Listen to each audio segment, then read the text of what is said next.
Turn in your Bible this evening to Leviticus chapter 7. Leviticus chapter 7, we'll pick up in verse 9. Last week we covered the priest's responsibilities concerning the sin and trespass offering. We saw that these offerings were considered most holy by God. They were to be treated with great care in how the sacrifice was offered and what was done with it. This applied not only to the portions burned on the altar, but also the parts that were given to the priests for their service as well. It was to be treated as a holy thing. And, as a result, they weren't allowed to take it off of the temple grounds, and it was only the priests who were able to partake of that. And so there were certain restrictions and qualifications that went along with that sacrifice because of the holy nature and because of the fact that it represented the atonement of sin, with both the sin and the trespass offering being animal sacrifices that were brought as a result of some sin that had been committed. This evening we'll continue on in chapter 7, beginning with the requirements for the priest presenting the meat offering.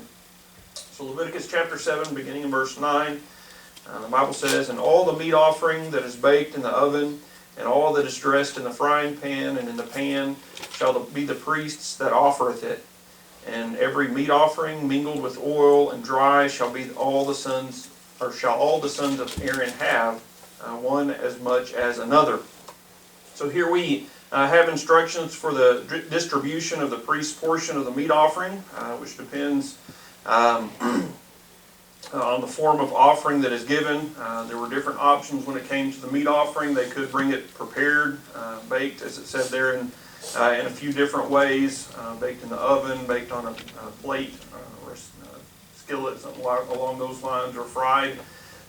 Those were different options, but it could also be brought as the raw ingredients, basically the fine flour, the oil, and the frankincense all separate. If it was brought prepared, a portion would be burned, and the rest would be given to the priests. And it specifies here in this passage that in that case, it would belong to the priest who was there offering that offering, as well as those who were serving at the time. This was because the offerings that were given to God weren't to be allowed to go bad, basically. They weren't allowed to just sit around and wait until they spoiled. And so that was an important thing because, again, these are offerings that were given to God, and they weren't to be allowed to be polluted in any way and defiled by those means. And so if it was something that had been prepared previously, they were to go ahead and eat it, those who were serving there at that time. The other option was that they could bring the ingredients, and so if they just brought flour and oil and the frankincense, the priest would take a handful of the flour, a similar portion of the oil, mix it together, put that on the altar mix that with all the frankincense and put it on the altar because the best goes to God. And the rest is that representative portion that was to belong to him. The rest went to the priest, all of Aaron's sons, as it describes it here. And so this would include not only the people who were serving at the tabernacle at the time, but the others who weren't serving, that had different courses through which the priest would serve during different time periods of the year. Not all, every day or anything like that, because there was a lot of them. And so it would go to those who weren't serving, or I don't know if you call it active duty, that sounds military, but you understand what I'm saying, I hope. There's also those who were old and were past the age of serving at the tabernacle or later on at the temple. It would provide for them too, as well as those who were young. And so basically all the family of Aaron would be provided for by these offerings that were given for peace offerings, meat offerings for the raw materials. And again, that's because they could be kept, right? You could have the flour, you could have the oil separate, and those things would last a long time. You wouldn't have to worry about those spoiling. So that provided for the priests in a large way, in an extensive way. A lot of the other offerings, they were specifically for the priests who were making the offering or those who were serving at the time. This provides for a broader provision for the priesthood. And again, since this was their primary means of income, that was an important aspect of these offerings. Offerings brought in this manner were given to God, obviously, but they helped sustain the priesthood. They also took care of the needs of their families and groups like that. It is kind of apparent, I suppose. It doesn't say it specifically, but If you remember when we talked about the sin and the burnt offering and the trespass offering, all those had to be consumed within the temple grounds or in that area. These could be taken off the temple grounds. And so again, that's because they were able to be kept and stored for an extended period of time, and it would provide for those extended families of the priesthood. So that deals with the meat offering. The meat offering is only a couple of verses, so that one's wraps up quick. The peace offering, on the other hand, is the longest of the explanations that are given, and so it's going to take us probably a couple of weeks to get through that.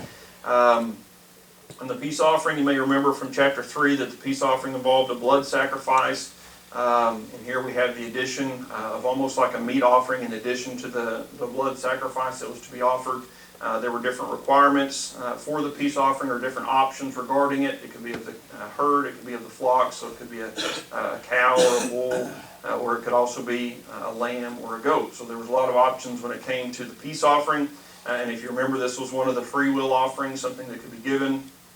The first one that's mentioned here, this section kind of breaks it into three categories as it adds these additional requirements to the offering. And the first one is the offering that expresses gratitude to God, verses 11 through 13. The Bible says, "And this is the law of the sacrifice of peace offerings, which he shall offer unto the Lord. If he offer it for a thanksgiving, then he shall offer with the sacrifice of thanksgiving unleavened cakes mingled with oil, and unleavened wafers anointed with oil, and cakes mingled with oil of fine flour fried. Beside the cakes he shall offer for his offering leavened bread with the sacrifice of thanksgiving of his peace offering." So this offering would typically be brought to thank God for deliverance from a difficult situation, from disease or danger or something along those lines. Some say it was very specifically for those who had been delivered from some disease, who had overcome some sickness that they were dealing with. Others say it could be more general in terms of any time somebody was moved to give gratitude or thanks to God, it would fall under this category. But either way, it is an offering of thanksgiving, an offering of gratitude to God. In addition to the animal sacrifice described back in chapter 3, the worshiper would also bring these different kinds of bread.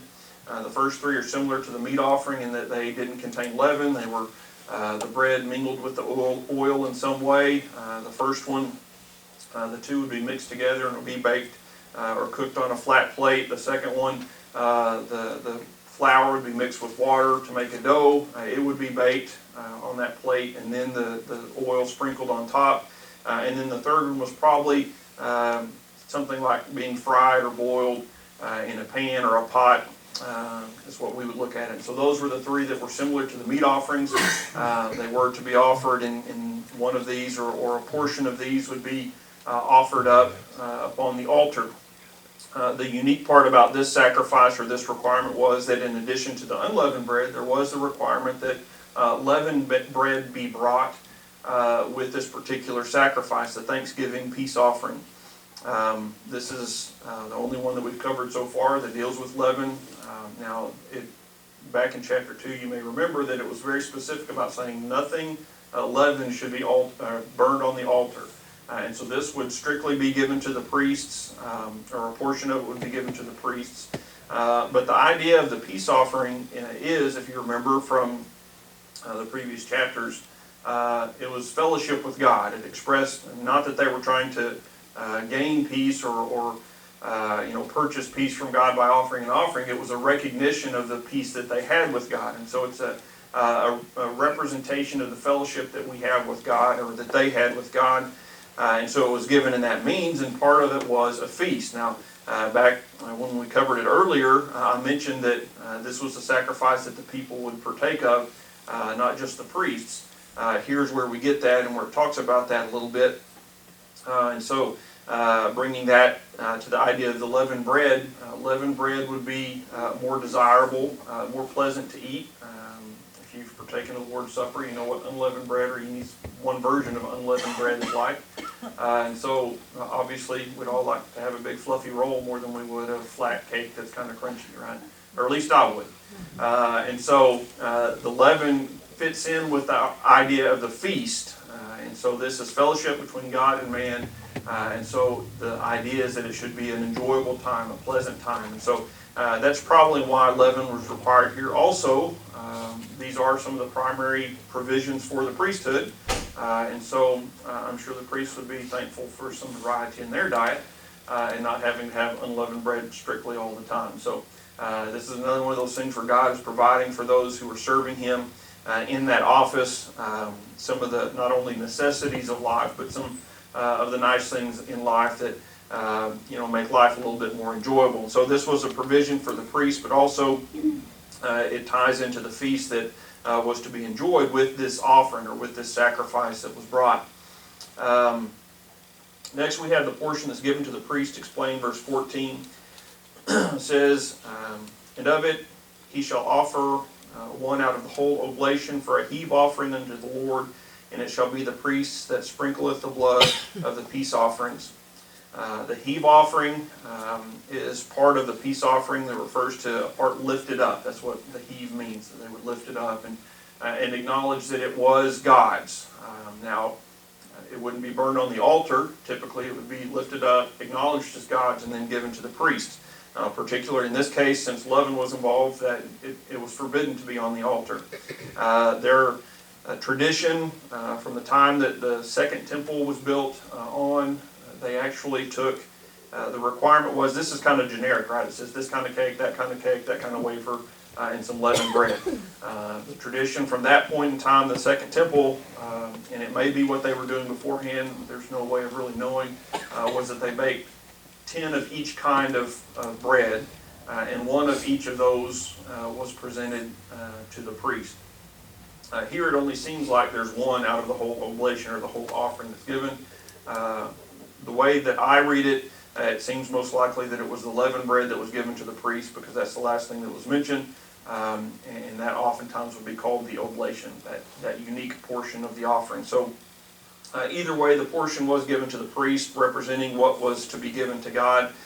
It would not be burned on the altar, while the meat, the fat of the offering, the sacrifice, would be offered upon the altar. So the portions would be given to the priests, but the remainder would go to those, or to the one who had made the offering in the first place. Verse 15 explains that.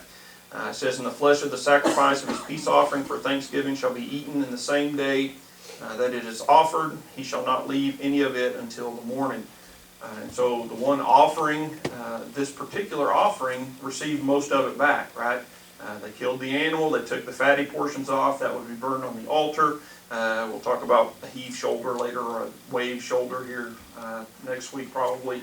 And then you would have this bread portion of it, or a meat offering, a meat type offering, that again, a portion will be heaved or lifted up, representing given to God, but it would go to the priest who served, and the rest would go back to the person who was offering it, because this was to denote the fellowship that they had with God, and so it was as if they were sharing a meal. Symbolically, that's what's going on here. And so it was going to be a feast, a time of celebration, a time of joy, but there are some requirements that go along with this feast. In this time, these aren't most holy offerings, like the sin and the trespass offerings that dealt with atonement, but they are offerings to God, and so they still have some requirements on them. They could leave the temple grounds. Clearly, you wouldn't have everybody that brings one of these offerings setting up a table there at the tabernacle to eat their meal, and so that would be allowed to be taken home to their homes to enjoy there, but it does represent that fellowship with God. Now there were a couple of other variations. For this particular one, it says that none of the food should be left till the next day. And so whatever isn't eaten on the first day, they would burn it. And again, that is symbolic. You don't want any kind of defilement to the offerings of God. They are separate, they are special, and while they are not of the most holy variety, they were still holy unto God and needed to be treated as such. There were a couple of other variations. Verses 16 and 17 show that the food could be eaten the next day as well for those particular offerings. Verse 16, but if he sacrifice his offering, but if the sacrifice of his offering be a vow or a voluntary offering, it shall be eaten the same day that he offereth his sacrifice, and on the morrow also the remainder of it may be eaten. But the remainder of the flesh of the sacrifice on the third day shall be burned with fire. And so here we have the other class of peace offerings. The first was the thanksgiving. This is a vow and a free will offering. The vow is if you made a vow to God. God, if you do this, then I will give you this offering. That's kind of how that went. Now, I always say I wouldn't be bargaining with God in that way, but it is something that we see, especially in the Old Testament times, that happened on occasion. And one of the things you had to be sure of is if you make a vow to God, you better keep that vow. And this was part of those vows that would be offered to God. The other part was just a free will offering. Basically, God, you're good to me, and I just want to praise you. I just want to worship you for that. And so they had the opportunity to bring an offering in that situation as well. For those two, the bread and the meat could be eaten the next day to finish off whatever was left. But if it went beyond that, it was to be burned. Again, speaking to the purity of those offerings and how you don't want defilement to come upon them. Why one is permitted only one day and the other is permitted 2 days, I do not know the answer for. I couldn't find a real satisfactory answer, at least to my mind, of why that would be. God said it, and so that was the regulation. That was the commandment that they were given in the law that was involved there. If this rule were ignored, the offering was pointless. It was unacceptable to God. Verse 18 talks about that circumstance. It says, if any of the flesh of the sacrifice of his peace offering be eaten at all on the third day, it shall not be accepted, neither shall it be imputed unto him that offereth it. It shall be an abomination, and the soul that eateth of it shall bear his iniquity. And so the gift becomes completely unacceptable. And rather than representing a right fellowship with God, it's an abomination to God, something that is a defilement to God. As a result of this neglect, the guilty party is said that he will bear his iniquity. The idea there is that he faces the condemnation of God upon that act, upon doing what he has done, and probably indicating that that person must bring a sin offering in order to be brought into right fellowship, or that fellowship restored, because he has sinned against God, and so that offering needs to be brought to bring that atonement for that sin. This is a serious matter. God took it seriously, and again, it separated just common everyday food from the offering that was given to God and the feast that was to be enjoyed alongside that. Verse 19 places another restriction on consuming the peace offering based on uncleanness. Verse 19 says, And the flesh that toucheth any unclean thing shall not be eaten, it shall be burnt with fire. And as for the flesh, all the clean shall eat thereof. And so if while being transported or prepared for the people who would share in the feast, the meal came into contact with anything that was unclean, it was to be burned. It was not to be eaten, consumed in any way. This could include a whole lot of different things. Later on in Leviticus, we look at some of the ceremonial cleanliness and uncleanliness that's involved there. But it could be something from putting it in a container that had been unclean because something else had been in it that was unclean. Right? There was a lot of qualifications, a lot of restrictions there. But if any of that had come into contact with the offering, it was not to be eaten, it was to be burned. The other part does tell us that it wasn't just the person making the offering who was able to partake of that feast. It was anybody that he invited, basically. And so this would typically include family and friends that you would invite them to come and join with you. But whoever was to partake had to be ceremonially clean. They couldn't be defiled in any way according to the restrictions that we'll get to later on. But not only that, it was sometimes also used as a means of helping those who were in need. A person, typically someone who was wealthy, might bring a peace offering to God, a Thanksgiving offering or one of the other types of offering, present it to the priest, go through the process, offer up the parts to the priest and all that. And then what was left, they might partake of some of it, but they would also distribute the rest to those who were in need, those who were poor. Again, the qualification was still there. They had to be clean, but it was a means of philanthropy, a means of helping those who were in need through this offering. Verses 20 and 21 offer a pretty stern warning to those who would ignore the requirements that are listed here and would partake of this offering while being unclean. Verse 20. But the soul that eateth the flesh of the sacrifice of the peace offerings that pertaineth unto the Lord, having his uncleanness upon him, even that soul shall be cut off from his people. Moreover, the soul that shall touch any unclean thing, as the uncleanness of man, or any unclean beast, or any abominable unclean thing, and eat of the flesh of the sacrifice of the peace offerings which pertain unto the Lord, even that soul shall be cut off from his people. So here we note that whether the uncleanness was within the individual directly, or if he had just come into contact with something unclean, then he was not to partake. And if he did, it says that he was to be cut off from the people.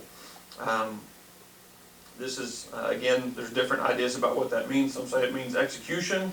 There were times where people did things that caused them to be defiled, where it talked about cutting them off from the people. And they were to be executed. One example, Moses, passed that ruling or passed that judgment upon some people who had done wrong. I don't think that was universally the case. I believe that more likely it has to do with excluding them from the fellowship of the people.